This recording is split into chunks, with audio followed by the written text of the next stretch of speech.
Let me take a moment and talk about Riverside.fm. It allows you to record studio quality audio and up to 4K video. When you need to record audio and video, Riverside.fm can do it. So if you're looking for a hero platform for all your recording needs, from podcasts to webinars to any video content, Riverside.fm. I've got a promo code for you where you'll receive a 30% discount on the first 3 months of your subscription. I'll give it to you twice. The promo code is SHIPIT. All one word, SHIPIT, and you'll pick up a 30% discount on your first 3 months of your subscription. Riverside.fm. In this episode of the Best of the Pigskin Dispatch's football history headlines, we discuss Dan Marino's final taste of NFL victory, a repeat of NCAA's national championship game, and Super Bowl 11, as well as many more Hall of Fame legendary stories of birthdays, all coming up in just a moment. This is the Pigskin Daily History Dispatch, a podcast that covers the anniversaries of American football events throughout history on a day-to-day basis. Your host, Darren Hayes, is podcasting from America's North Shore to bring you the memories of the gridiron, one day at a time. So as we come out of the tunnel of the Sports History Network, let's take the field and go no huddle through the portal of positive gridiron history with PigskinDispatch.com. This podcast is part of the Sports History Network, your headquarters for the yesteryear of your favorite sport. You can learn more at sportshistorynetwork.com. Hello, my football friends. This is Darren Hayes of PigskinDispatch.com. Welcome once again to the Pigpen, your portal to positive football history. And boy, we have a great show for January 9th for your gridiron history headlines. But before we get started with that, just wanted to introduce you. We have a new venture. In addition to Pigskin Dispatch podcast, we have the all-new SportsJerseyDispatch.com. JerseyDispatch.com is the address. The Sports Jersey Dispatch is the podcast. And we're going to be having some great episodes coming up for you. Right now we're running some old Pigskin Dispatch on the jersey numbers. And the whole theme of this website is we're going to give you the history of different sports.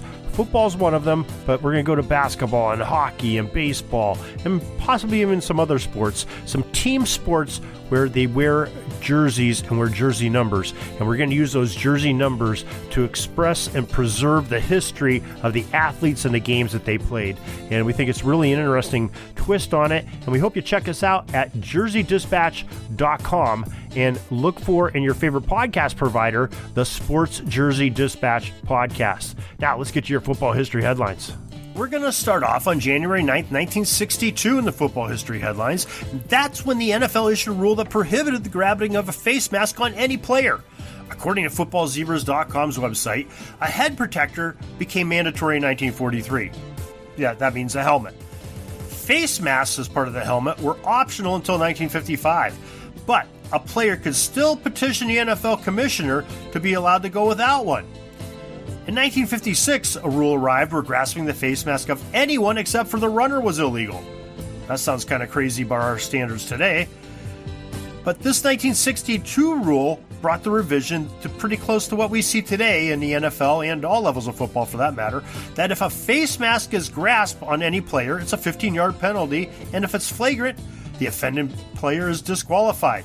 Today, we even go a little bit further. Any opening on the helmet is considered part of the face mask. So somebody grabs somebody in the ear hole, underneath the back of their helmet, inside the helmet, above the face mask, that's still regarded as a face mask penalty by today's rules, I think at pretty much every level.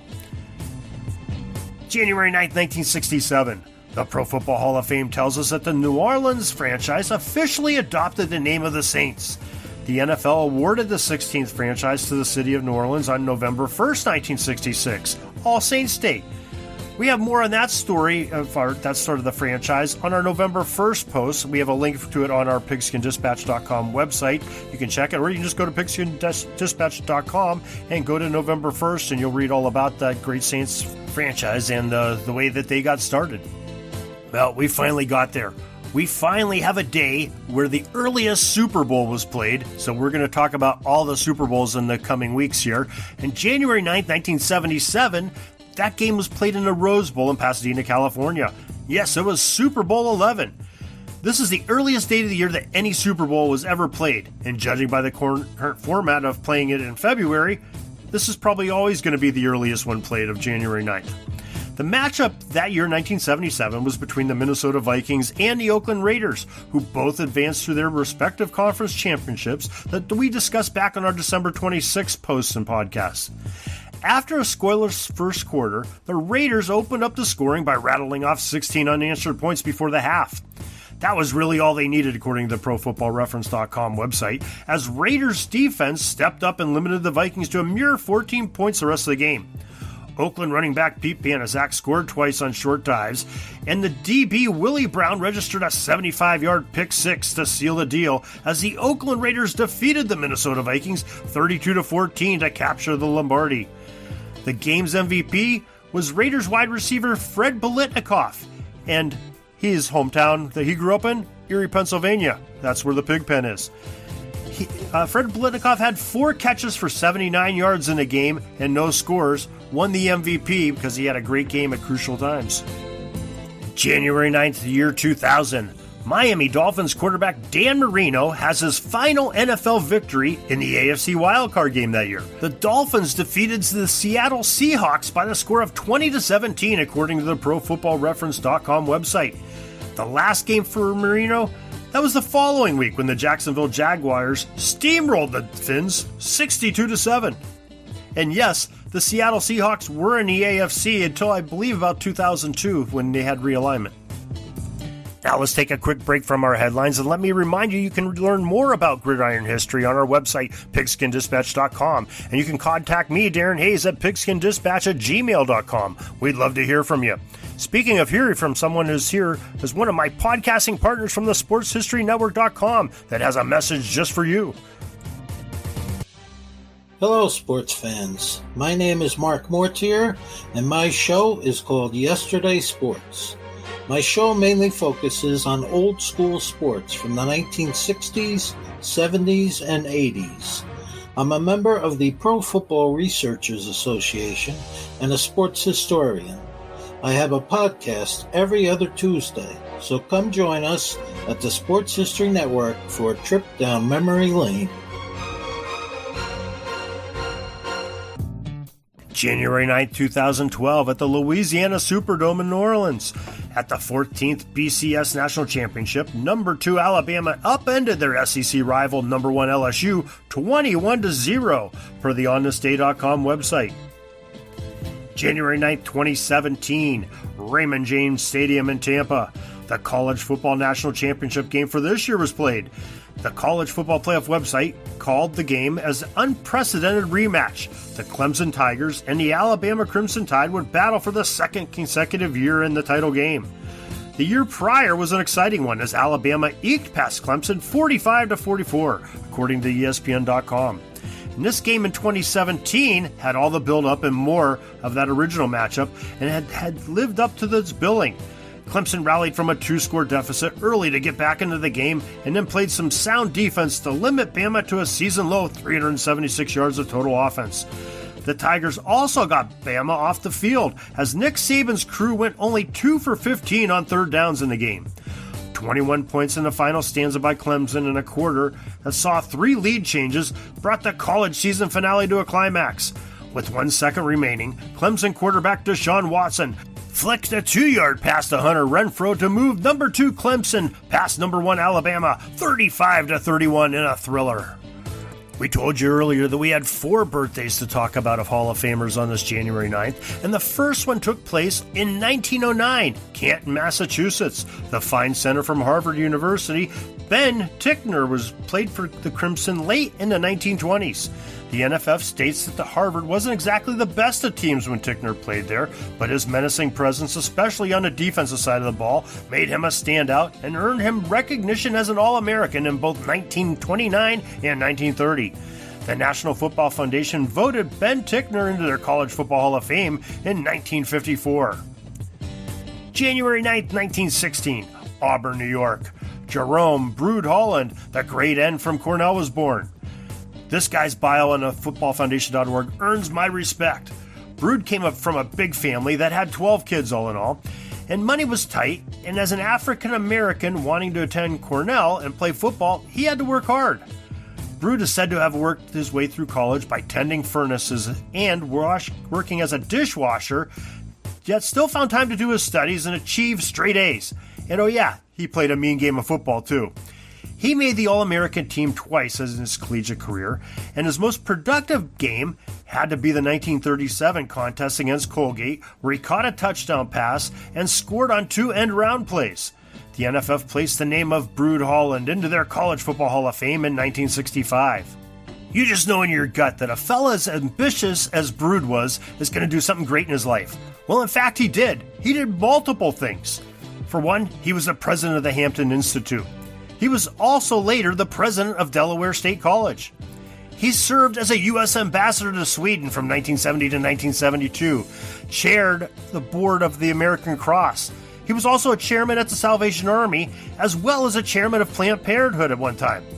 And he was also the first African-American director of the New York Stock Exchange.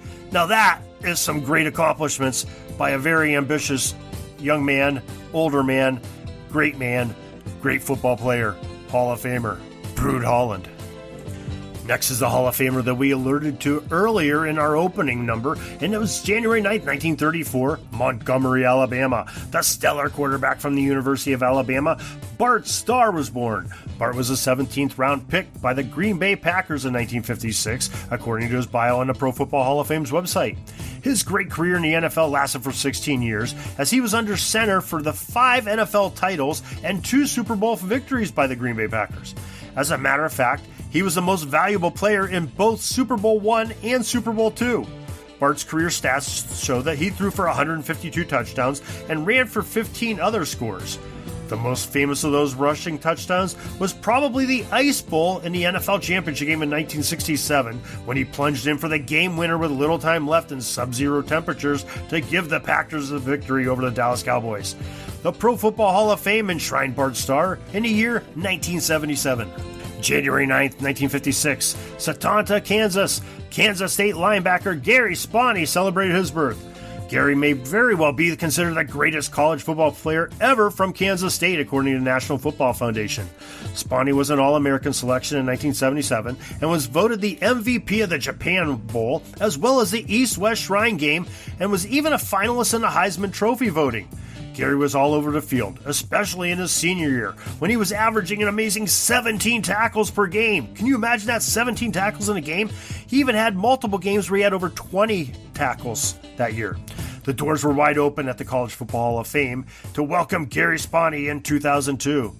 After his career at K-State, Gary was selected in the 3rd round of the NFL Draft by the Kansas City Chiefs. He was a Chiefs defensive star for 9 seasons and retired as the leading tackler in KC franchise history. Spani was selected as the Miller NFL Man of the Year in 1983. We want to thank you once again for coming to the Pigskin Dispatch Daily Podcast to listen to us, and we hope you're here every day, and we hope you come back tomorrow for January 10th episode, because we have some great things to talk about. We're going to talk about an AFC Championship game in 1982 called the Freezer Bowl. On the other side of the league, we had the 1982 NFC Championship game that's referred to as the Catch, one of the most iconic moments in NFL history. We have the Miami Dolphins in 1996 getting a new coach that was famed in college, and we talk about some more BCS National Championship games, as well as some great Hall of Famers on their birthdays. So make sure you check us out, and you can hit the subscribe button on this podcast player you're listening to right now, or you can go to your favorite podcast provider and make sure you put us as one of your favorites for the Pigskin Daily History Dispatch, or go to pigskindispatch.com. Every day we have our post up, and it has the podcast on it as well. And we also have every single podcast shown on the sportshistorynetwork.com. And there's also some other great hosts and great podcasts that have exciting guests, and they're talking about all sports, not just football. And it's really an exciting place to be if you love sports history. So make sure you check it out, sportshistorynetwork.com. Peeking up at the clock, the time's running down. We're going to go into victory formation, take a knee, and let this baby run out. Thanks for joining us. We'll see you back tomorrow for the next podcast. we invite you to check out our website, pigskindispatch.com, not only to see the daily football history, but to experience positive football with our many articles on the good people of the game, as well as our own football comic strip, Cleat Marks Comics. Pigskindispatch.com is also on social media outlets, Facebook, Twitter, Instagram, and don't forget the Pigskin Dispatch YouTube channel to get all of your positive football news and history. Special thanks to the talents of Mike and Gene Monroe, as well as Jason Neff for letting us use their music during our podcast. This podcast is part of the Sports History Network, your headquarters for the yesteryear of your favorite sport. You can learn more at sportshistorynetwork.com.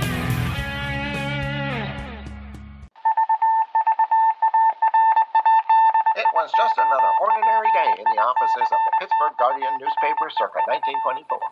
But for Marla Delft, assistant editor, everything was about to change. For she was about to discover the awesome attractiveness of Row 1 brand retro sports paraphernalia items thanks to Orville Mulligan, sports writer.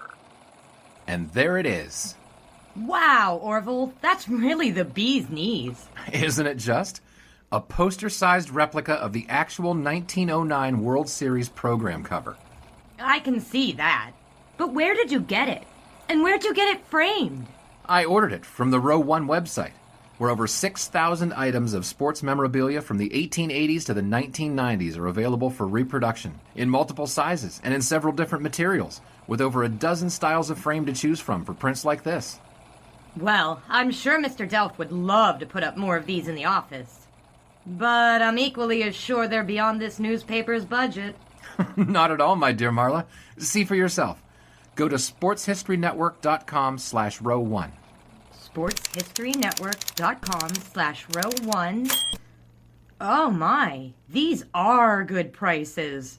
Oh, and look at this stuff. Oklahoma-Nebraska football, college basketball art, Michael Jordan items. And so retro it was that sports Marla Delft advertisement discovered the placards. splendiferous magic of Row 1 sports memorabilia, arts, and prints. You can too by visiting sportshistorynetwork.com/row1. That's ROW1 today for access to the full Row 1 catalog of gallery prints and gifts like t-shirts, long-sleeve shirts, telephone cases, coffee mugs, blankets, pillows, towels, and even shower curtains. Act today for 15% discount off all prints with coupon code SHN15 and 20% off all other items with coupon code SHN20 at checkout. And keep your dial locked to the Sports History Network for the exciting chronicles of the 1920 sports world in Orville Mulligan, sports writer. Coming soon. Are you having a hard time figuring out what to get Dad for Father's Day? You should check out Row 1 Brand's Vintage Pictorum Gallery. They have America's best sports art. With over 7,200 historic sports prints, you're assured to find something unique for Dad this Father's Day. Instead of a boring old tie, get him a historic baseball photo taken by Henry High Sandham at the historic Polo Grounds Stadium in New York City during the 1894 Temple Cup. Or, if he's an NFL buff, check out the 1963 vintage NFL poster. These are so good looking that you'll be amazed how they turn out. Shop now at sportshistorynetwork.com/row1 and save 15% off your order.